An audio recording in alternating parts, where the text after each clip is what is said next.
Hi everybody! So this week I'm doing a product review, and I'm doing a product review on two products and everything. It's very small, but I'm doing a product review on these because I had recently made a video doing a product review on these. However, I had to scrap that video because there was products in it that I did no longer want to support. So I am going to go ahead and redo that product review, but do it a little bit different this time around. However, I have two products and everything that I am going to review for you guys, and that is these two lovely products. That is, one's from MAC Cosmetics and the other one is from Sephora, which is also the Kat Von D Light and Shade Palette. I use both of these items like crazy, and I absolutely love them. However, one of them I feel is a little bit more excessive than the other, since I have I've only been using it for a little bit now, and I feel like it's good, but there's more in it than what I'm guessing that I needed. So let's go ahead and start with the MAC eyeshadow palette. There is literally 15 absolute gorgeous shades in here, and I am trying to like clean this off because it is dusty and it is covered in eyeshadow and everything from what I have been using it. So this right here palette is absolutely adorable and has 15 wonderful shades in it. However, I feel like these right here two shades, the darker one and the lighter one, is the ones that I use primarily the most whenever it comes to like eye looks. I use this shade right here to basically smoke out my crease, and then I use the other one to give the crease of my eye more depth and dimension. And then like the other shades, I'll use some of the other shades ever so often, but I don't use them like a whole lot like I would think that I would be using them. However, probably later on in the future I'm going to be like, oh, I'm so glad that I got this because I'm going to make this and this and this makeup look with it. However, the reason why I ended up getting the Kat Von D contouring palette was because these two right here, I actually was like, you know what, I'm going to contour my face today in eyeshadows. And that should really be that should be like a makeup challenge. Do your entire makeup in eyeshadows. That would be interesting. But anyways, no, so literally I was contouring my face with these two colors just for like one time to see, and I was like, oh wow, it actually looks really, really good. So I started doing some research, and I found this right here palette that basically had the two shades in it that were very almost similar to it, but had a different formula that was meant for contouring the actual face. But then like the other colors that are in this, there's several mattes in here. There's like, let's see, 1, 2, 3, 4. There's about four mattes in here, and then there's 1, 2, 3, 4, 5, 6, 7, 8, 9, 10. There's 10 shimmer and gloss shades in this, and like the matte ones I'll use, but like the ones that are very light mattes, I won't really ever use those unless I use it for like brow, or to like highlight like the middle portion of like my eyelid, and that's pretty much it. Or like the tear duct area, it's really nice in the tear duct, and like some of the other lighter colors and stuff like that. But otherwise, like these two shades right here, honestly, this right here palette alone was originally $85, and they had it on sale, and so I got it for I think $65. And I think honestly, like their eyeshadows, just for one eyeshadow, which usually comes in something like this, is like 15 bucks, and then of course with tax it's like $16.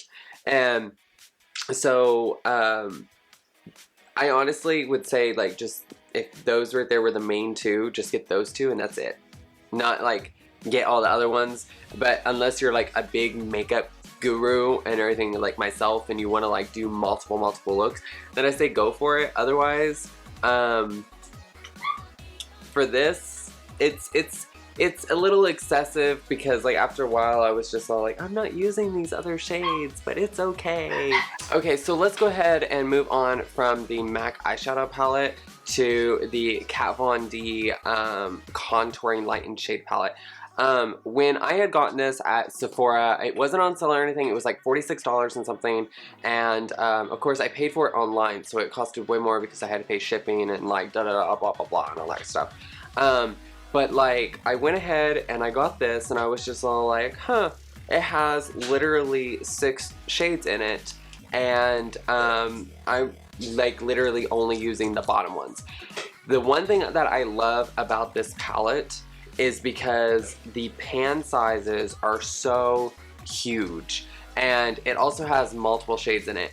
Whenever I started doing makeup and I started wondering about contouring and stuff, I was all like, when, you know, like if you're an artist and you're painting or drawing or anything like that, you want to go from your shades from like darker to lighter, or you want to blend it out from a darker tone to a lighter tone, because then you can add dimension and depth and stuff to like paintings and stuff like that in art.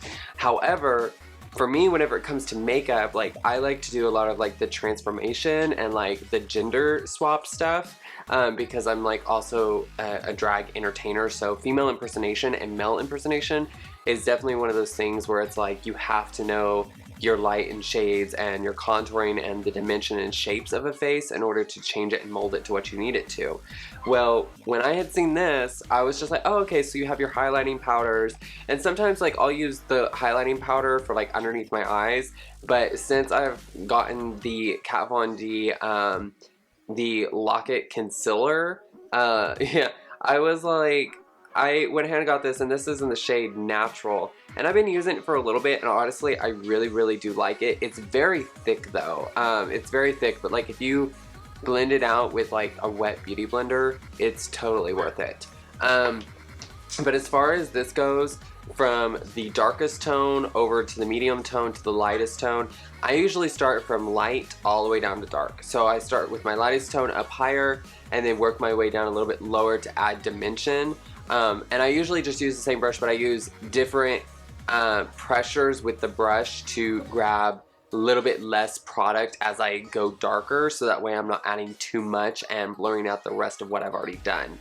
However, the darkest shade I don't put on the forehead, because with my skin complexion, because I am white, I am like paper, so obviously because I look like a drawing book, but like whenever it comes down to the darkest tone, I don't put it on the forehead, because with my hairline it'll make it look dirty, and unless I want to look like a muscle girl, like I'm outside working on cars covered in grease and stuff, then yeah, totally, I'll do that and everything, you know, that's what you're totally into. But like for me, I'm like, no, I'm just gonna keep the forehead light, and then I'm just gonna use it around like the cheeks, but then I want to use just not too much, because then if you use too much of that, it's gonna look like you have a beard on your face, because it's super dark, especially for my skin complexion.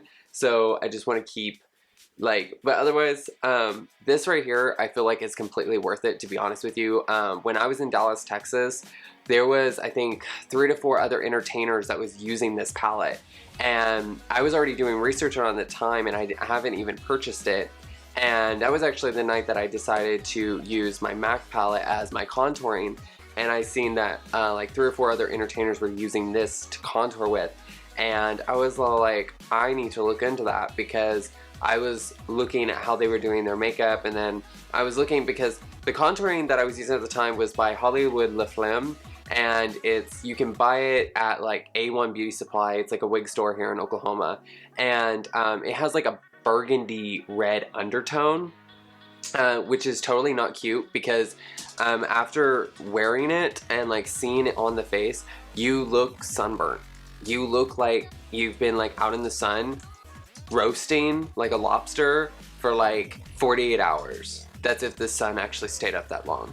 You know, it's just dark but super red. And then it just made it even worse, the fact that I would top it off with like a peach blush, because it just made it even redder, and just redder's not even a word. It just made it just even worse. Okay, just it wasn't good. It was not cute, okay?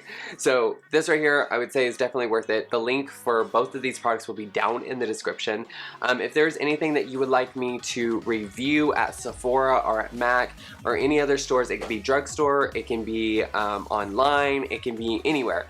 Let me know. Take and copy and put the link down in the comments down below, and I will look at those, and I will take and pick one of those and decide which one of those that I would love to take and review for you.